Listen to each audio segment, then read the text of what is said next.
For thousands of years, a giant serpent has watched the sunrise from the hills of Ohio.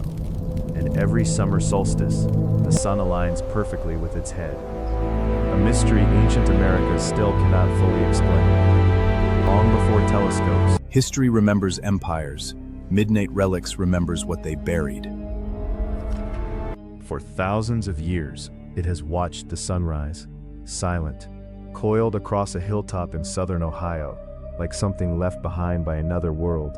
No stone walls, no temples, no written language carved into rock, just a serpent. More than 1,300 feet long, its body twists through the earth in massive curves. Its mouth opens toward the horizon. And every summer, on the longest day of the year, the rising sun aligns with it in a way that still unsettles archaeologists today. Because whoever built Serpent Mound understood the sky, and they understood it far better than history once believed possible. Long before highways cut across Ohio, before America existed, before Europeans even knew this continent was here, someone climbed a high plateau above the Ohio Brush Creek Valley and began moving earth by hand, basket after basket, soil, clay, stone, no metal tools, no horses, no wheels, just labor, memory, and vision. The result was one of the largest effigy mounds ever built on Earth. From the ground, it barely makes sense. You see ridges, grass-covered embankments, uneven curves disappearing into the landscape. But from above, the shape becomes unmistakable. A serpent swallowing an egg, or perhaps holding the sun. No one agrees completely on what it means. That uncertainty is part of what makes the monument feel alive.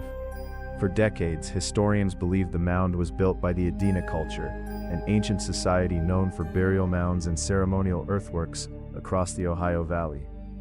Later evidence complicated that theory.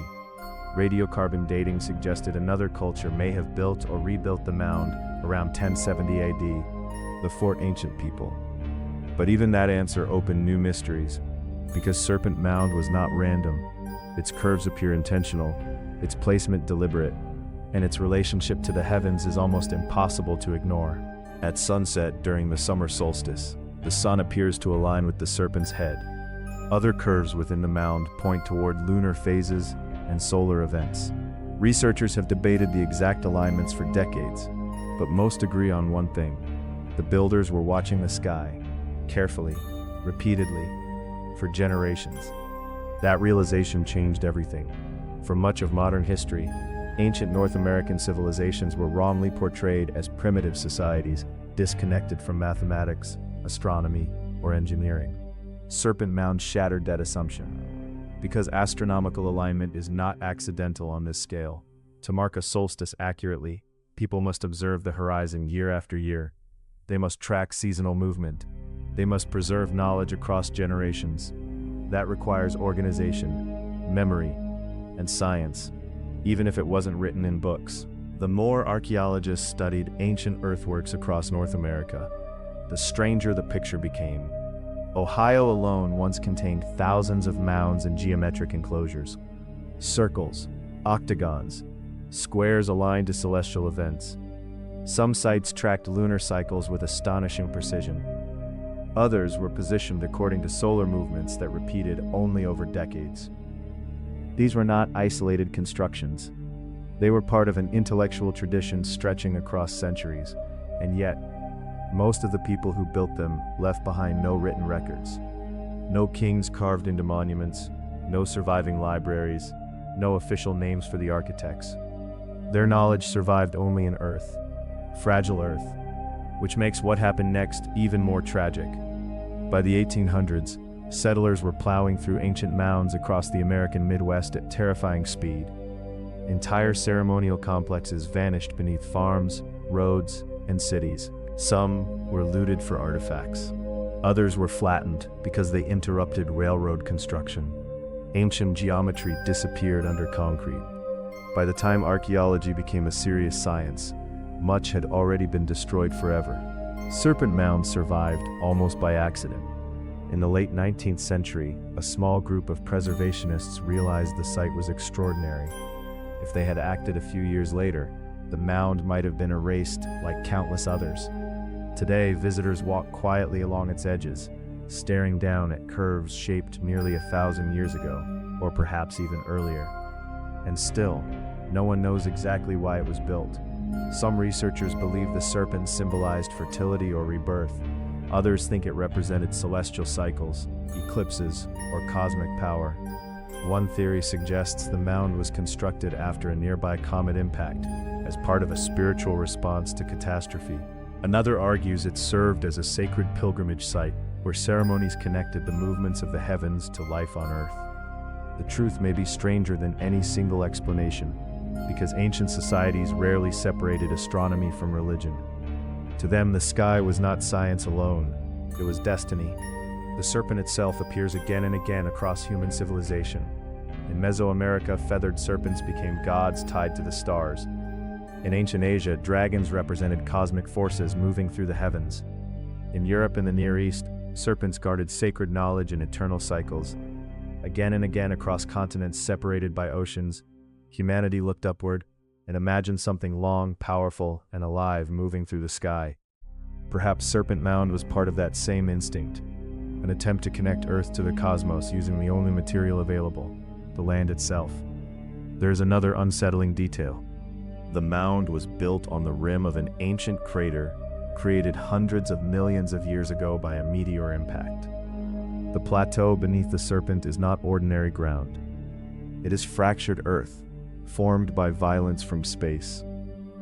The builders may not have known the geological history scientifically, but they almost certainly understood the place was different. Sacred places often begin that way.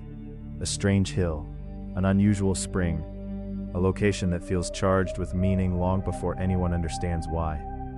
And every year when the summer solstice arrives, people still gather there. The sun rises, light spreads across the valley, and for a brief moment, the ancient alignment returns exactly as intended. A message surviving across centuries, not written in ink, not carved in stone, but embedded into the movement of the heavens themselves. Serpent Mound forces modern civilization to confront an uncomfortable truth. Intelligence leaves many kinds of footprints. Not all science looks modern. Not all knowledge survives in books. Some cultures measured the universe with observatories of stone. Others used stories, songs, ceremonies, and some shaped the earth itself into monuments so large they could only truly be understood from the sky. Whoever built Serpent Mound is gone. Their language faded, their cities vanished, their names disappeared into silence. But the serpent remains, still watching the horizon, still waiting for the sun, still asking the same question it has asked for centuries. How much knowledge can humanity lose before we forget what our ancestors were truly capable of? Still asking the same question it has asked for centuries. Lessons for us from this history. 1. Ancient civilizations were far more intelligent and scientifically aware than modern history once admitted. 2. Knowledge can disappear over time, which is why preserving history and culture matters. 3. Human beings across all eras have always looked to the sky searching for meaning, purpose, and connection. 4. Even without modern technology, people were capable of building extraordinary things through observation, unity, and vision. And perhaps the greatest mystery is not how these ancient people built Serpent Mound, but how much of their knowledge vanished with them. Because history is fragile, civilizations disappear, languages fade, and entire worlds can be forgotten beneath the soil. But some monuments refuse to die. If you enjoy uncovering lost histories, forgotten civilizations, and the mysteries buried beneath our world, subscribe to Midnight Relics, because the past is never truly gone.